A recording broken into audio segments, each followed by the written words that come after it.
In today's video, I'm going to feature the Jam Anthology 1 on cassette tape. This was produced by the fanzine Boys About Town. Boys About Town was established in 1990 and is the leading and longest running Jam Style Council Paul Weller fanzine. As well as keeping up to date with all the latest news, views and reviews, Boys About Town contains a wide variety of features, exclusive interviews, photos, rare record guides, obscure magazine articles from the past, discographies, competitions and much more. Alongside the fanzine, they also produced a big cassette run. On this cassette it features That's Entertainment, But I'm Different Now, Liza Radley, Rain and Annual Bird Can Sing, and the 1980 sound effects demos. Also it features a sound check from the Rainbow Theatre London on the 15th of November 1980, including Start, Pretty Green, But I'm Different Now, Boy About Town, Dreamtime, Set the House Ablaze, Dreams of Children. There's a Christmas message from Paul Weller that featured in Smash Hits 1982. There's also Rick and Bruce talking about their book Our Story on Liverpool Radio City on the 13th of January 1994. After that comes Paul Weller on New York University Radio with an interview. That was also in 1982. And lastly, the Jam feature on American Bandstand with Dick Clark, US TV, which is on the 16th of March 1980, where they performed Heatwave, Strange Town, and there was an interview as well. I think these cassettes were about £3 and they're terrific value for money. They're varying different qualities, so here's an edited version of what's on this cassette. Thanks very much for watching. See you in the next one.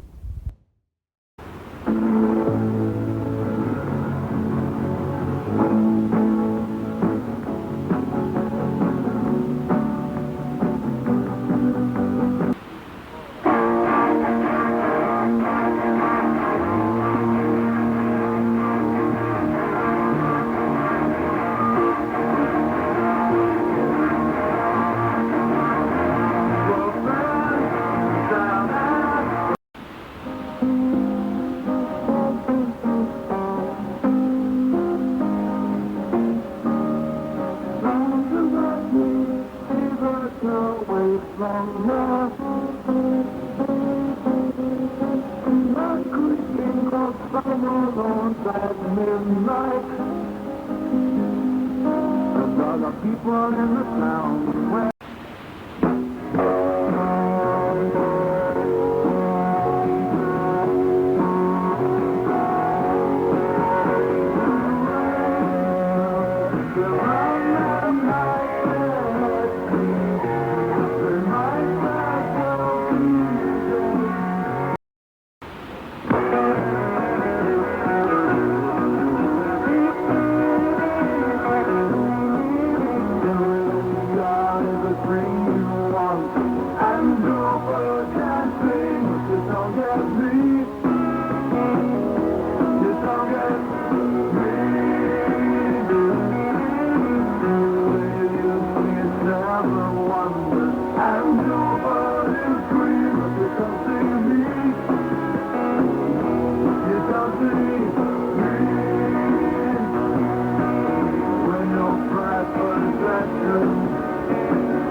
rather exciting going on. Martin Fry, Nick Hayward and Simon Le Bon all gathered round the piano, and there's someone very famous about to do his Les Dawson impression.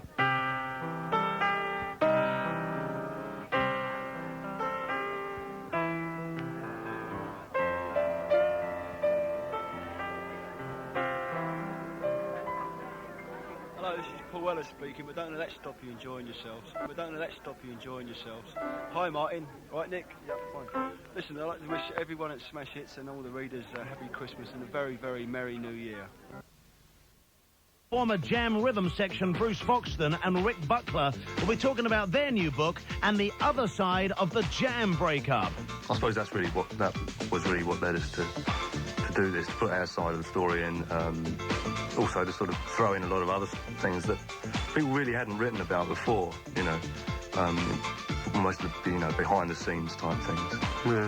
Yeah, I mean, the band has still got a huge following, basically, which never ceases to surprise me anyway. It was like 2 years ago, the Greatest Hits album got in the top 2, and it's sort of sold 300,000 now. And there was a Times piece before Christmas, I think. It was 2 of our albums in the top 100 of all time, etc. So there's still a lot of interest out there, and I'm sure Rick gets asked now and again, like I do, in a pub or wherever, well, you must have some amusing stories to tell, on the road and all that sort of stuff. What was Paul really like? Or, what was, in general, the whole thing like? And, yeah, so, we've got a joint manager that looks after us, and we were discussing this with him, and we said, well, yeah, let's have a go. Let's sit down with a guy, Alex, and just let the tape roll and see what we come out with, really, and if it's, if we think it's any good or not. So well, it does for me. That's the way I work. I'm not particularly. I've got a lot of respect for all this music that influences me. I don't just sort of steal it for the sake of it, or because I don't know. It's just in me. That info. I don't think I'll ever be able to write any other way, really. But that's what music's there for. There's like this big thing about music that don't touch that, and this is copyrighted. It's music, for fuck's sake. It's like, anyone can use it. You know what I mean? I just thought that whole depends what you do. I think the main thing is to do it with respect. That's what you've got to keep in mind, really.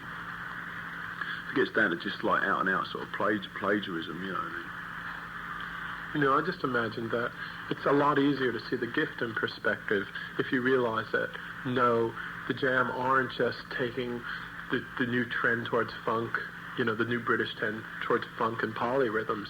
This is sort of what the Jam were doing in 1977 also. These were your influences way far back, not just the influences you've picked up from, The Face or NME or, any records in the last year or two. Yeah, well, I think that's pretty true, because before we signed up and before they're in the city and that, half our set was like Motown at one point in time.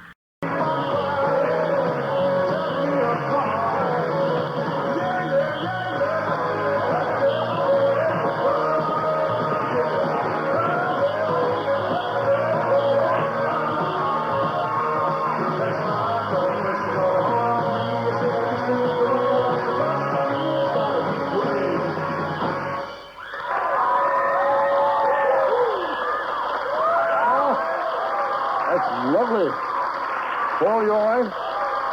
Nice to see you. Would you be kind enough to introduce me to your two friends, please? The drummer, this is, good old what's his name? This is Jim Buckler. He's playing on Conflicting Reports, and this is Bruce. Hello, Bruce. Very nice to have you with us. I mentioned the fact that you've had mixed reactions with American audiences. Does it change from city to city? Yeah, well, say, for instance, last night was about the closest to England it's been so far. That was San Francisco. Yeah, right. How do you explain that? I don't know. I really don't know. Don't you don't you have the same thing don't you have the same thing at home? You play a different town that's different from, Birmingham is different from Manchester or whatever? Not really, no. Not any great difference. No. There's more consistency there. Yeah. That was a Holland Dozier Holland song. You wrote all the other songs in the album. What influenced you? Did they? Yeah, partly, but we're all influenced by everything, Have you met the Spinners who were here today? No. That's a Motown group from years ago, and we were talking about their influences, which go back to the early 50s. Is there any way to categorize this music? You started out in the, well, must have been the same time as the Sex Pistols. What do they call it then? Well, our music. Yeah. This is jam music. Just jam? Anything? Jam music.